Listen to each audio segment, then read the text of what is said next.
حضرت ابو بکر صدیق رضی اللہ المولا تبارک و تعالی عنہ ایک ایسا نام ہے جو کہ حضور نبی پاک صلی اللہ علیہ وسلم کے ہمیشہ ساتھ رہے۔ صدیق اکبر اول المسلم اول المؤمن۔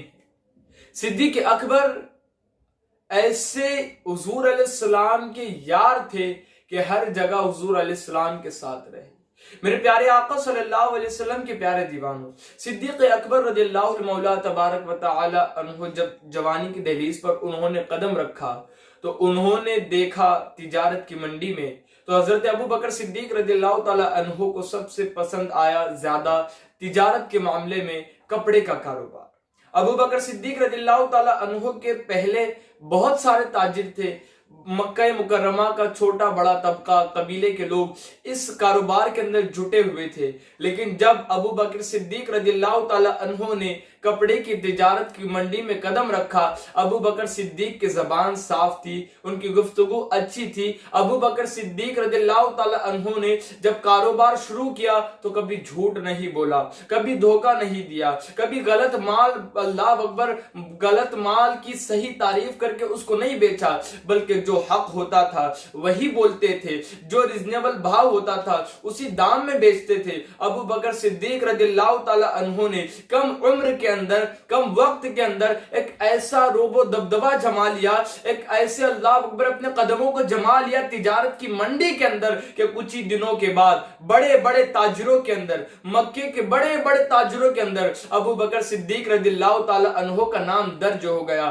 میرے پیارے آقا علیہ السلام کے پیارے دیوانوں، چونکہ حضور علیہ السلام سے پہلے سے ہی گہری دوستی حضرت ابو بکر صدیق کی تھی، ہر معاملے میں حضور علیہ السلام سے مشورہ کیا کرتے تھے، میل جول بہت زیادہ تھا، اس لیے کہ دوستی بڑی گہری تھی۔ اللہ اکبر، میرے پیارے آقا علیہ السلام کے پیارے دیوانوں، کچھ دنوں کے بعد جیسے جیسے وقت گزرتا گیا، پھر ابو بکر صدیق رضی اللہ تعالی عنہ نے شام کا رخ کیا تجارتی غرض سے۔ تو حضور علیہ السلام کے پاس جب گئے تو میرے نبی نے ان کو منع نہیں فرمایا کہ تم نہ جاؤ، یہ نہیں کہا، بلکہ میرے نبی نے خوشی خوشی ان سے کہا کہ تم جاؤ تجارت کے لیے۔ اس سے پتہ چلتا ہے کہ تجارت، حلال تجارت کے لیے انسان کو جہاں جانا پڑے وہ چلے جائے، لیکن حلال تجارت ہونا چاہیے۔ حلال تجارت کے اللہ اکبر اس قدر فضیلت ہے کہ آپ کو حدیث پاک سے میں بتاتا ہوں۔ میرے پیارے آقا صلی اللہ علیہ وسلم کے پیارے دیوانوں، حدیث پاک میں آتا ہے کہ وہ کھانا سب سے بہترین کھانا ہے جس کھانے کی کمائی کے اندر اللہ اکبر خون پسینہ بہا ہو، محنت لگی ہو، ایسا کھانا کہ اللہ اکبر وہ کھانا ایسی کمائی سے بنا ہو جس کو ہاتھ سے کمایا گیا ہو، ہاتھ سے کام کر کے کمایا گیا ہو۔ اور بے شک حضرت داؤد علیہ السلام جو کہ اللہ کے نبی ہے، وہ بھی ہاتھ کی کمائی سے کھانا کھایا کرتے تھے۔ میرے پیارے آقا علیہ السلام کے پیارے دیوانوں، حدیث پاک میں یہاں تک آتا ہے، فرائض کے بعد ایک اہم فرض ہے کہ اللہ اکبر بندہ حلال روزی کمائے۔ اور پھر حدیث پاک میں یہاں تک آتا ہے کہ وہ تاجر بڑا بہترین تاجر ہے اور اس کی کمائی بڑی بہترین ہے کہ جو تجارت کے اندر جھوٹ نہ بولے، تجارت کے اندر دغا نہ دے، تجارت کے اندر دھوکہ نہ دے، جو وعدہ کیا ہو اس کے خلاف کام نہ کرے۔ اللہ اکبر، اگر کسی کو کچھ دینا ہے تو فٹافٹ سے دے دے، ٹال مٹول نہ کرے، اگر کسی کا لینا ہو تو اس پر سختی نہ کرے۔ اس طرح قانون ہے پورا، اللہ اکبر۔ اور فرمایا جاتا ہے کہ غلط مال جھوٹ بول کر نہ بیچے، بلکہ جو سچائی ہے اسی سچائی کے حساب سے مال کی تعریف کرے۔ اللہ اکبر، مال لینے کے بعد اس مال کی برائی نہ کرے، کچھ بیچنے کے بعد بیچنا اگر ہو تو اس کی تعریف میں مبالغہ نہ کرے۔ ایسا تاجر بڑا ہی اچھا تاجر ہے اور اس کی کمائی بڑی ہی پاکیزہ کمائی ہے۔ میرے پیارے آقا صلی اللہ علیہ وسلم کے پیارے دیوانوں، تو یہ تجارت بڑی اہم تھی۔ اب آپ دیکھیں، دنیا کا اگر کوئی تاجر ہو تو وہ کیا کرتا ہے؟ اللہ اکبر، دنیا کے تاجر کو مذہب سے کوئی فرق نہیں پڑتا، مذہب کے خلاف بھی اگر کوئی بات کر دے تو اس کو کوئی فرق نہیں پڑتا، اگر بات چیت دین کے حساب سے چل رہی ہو اس کے اندر وہ مشغول و معروف نہیں ہوتا، اگر کسی نے کچھ سوال پوچھ لیا اس کا جواب جلدی دینے کے لیے نہیں کرتا۔ یہ دنیا بھی آپ کو بتا کاروباروں دنیاوی تاجروں کی فطرت آج کیا ہے؟ میرے پیارے آقا علیہ السلام کی پیارے دیوانوں، اگر ان کے سامنے کوئی بات کہی جائے تو وہ کبھی ٹوکتے نہیں ہے، اگر غلط بات بھی اگر کہی جائے زور دے کر وہ مان لیا کرتے ہیں، اس لیے کہ ان کو غرض کسی سے نہیں ہوتی ہے، ان کو غرض ہوتی ہے اپنی تجارت سے، ان کو غرض ہوتی ہے مال سے، ان کو غرض ہوتی ہے کہ پیسہ کدھر سے آئے گا۔ ان کے 24 گھنٹے اسی میں جاتے ہیں کہ کس طرح کام کرنے سے کہاں پر زیادہ منافع آئے گا،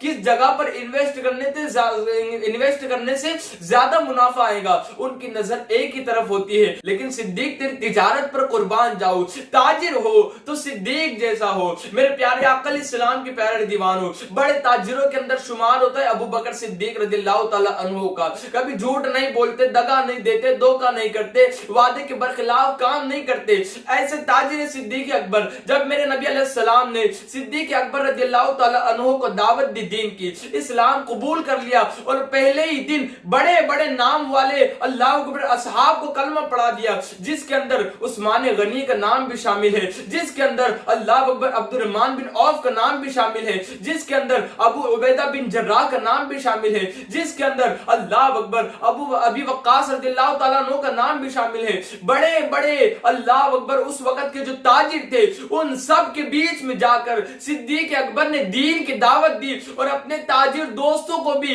کلمہ پڑھا کر مسلمان بنا دیا۔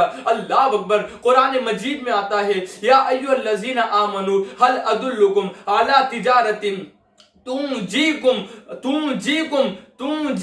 من عذاب علیم تؤمنون باللہ ورسولہ۔ قرآن کہہ رہا ہے تؤمنون باللہ ورسولہ وتجاہدون فی سبیل اللہ اموالکم وانفسکم ذالکم خیر لکم ان کنتم تعلمون۔ تاجر تھے صدیق اکبر، بڑے تاجر تھے، لیکن جب یہ والی تجارت کرنے کے لیے نکلے تو ایسے اس میں مشغول ہو گئے کہ ہر جگہ نبی کے ساتھ۔ قرآن کی جو آیت کا میں نے تلاوت کی اس کے مفہوم عرض کر دو۔ اللہ فرماتا ہے اے مومنو، کیا میں تمہیں ایک ایسی تجارت نہ بتاؤں جو تمہیں عذاب علیم سے، جو تمہیں بڑے عذاب سے چھٹکارا دلا دے؟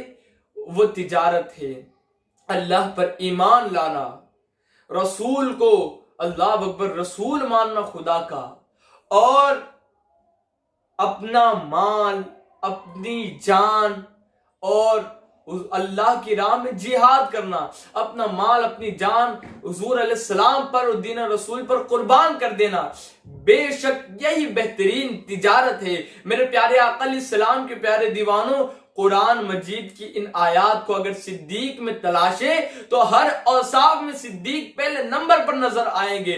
جہاں پر قرآن نے کہا ایمان لاؤ، ایمان لاؤ، صدیق اکبر نے پہلے ایمان لایا۔ قرآن نے پھر کہا کہ بہترین تجارت یہ ہے کہ تم کلمہ پڑھو، جہاد کرو، اپنے نفس سے جہاد کرو، کافروں سے جہاد کرو، اپنا مال دولت سب کچھ لٹا دو۔ صدیق اکبر نے جب مال لٹانے کی بات آئی، صدیق نے مال بھی لٹا دیا۔ جب جہاد کی بات آئی، صدیق جہاد میں حضور علیہ السلام کے ساتھ ہے۔ سفر کی بات آئی، سفر میں حضور کے ساتھ ہے۔ اور حد تو یہ ہے کہ جب قبر میں نبی چلے گئے تو قبر میں بھی نبی کے ساتھ صدیق اکبر ہے۔ تو میرے پیارے آقا علیہ السلام کے پیارے دیوانوں، یہ شان ہے صدیق اکبر رضی اللہ تعالی عنہ کی۔ تو دنیاوی تجارت کے ساتھ ساتھ دینی تجارت بھی اگر ہو تو کیا ہی بات ہے، یہاں سے تم مال کماؤ، یہاں پر دین کے کام میں دے دو، یہاں پر مال کے لیے دوڑو، یہاں پر دین کے لیے دوڑو، یہاں پر مال کے لیے جد و جہد کرو، یہاں پر دین کے لیے جد و جہد کرو۔ جب دونوں تجارتیں مل جائیں گی تو آپ ایک کامل مومن بن جاؤ گے، اور جب کامل مومن بن جاؤ گے تو دنیا میں بھی کامیاب،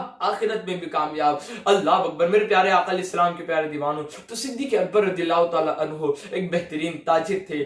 ایسا تاجر اللہ ہمیں بھی بنا دے۔ صدیق اکبر کے صدقہ طفیل اللہ رب العزت صدیق اکبر کے نقش قدم پر چل کر دین کے لیے جد و جہد کرنے کی، دنیا میں بہترین تاجر بننے کی ہمیں توفیق رفیق عطا فرمائے۔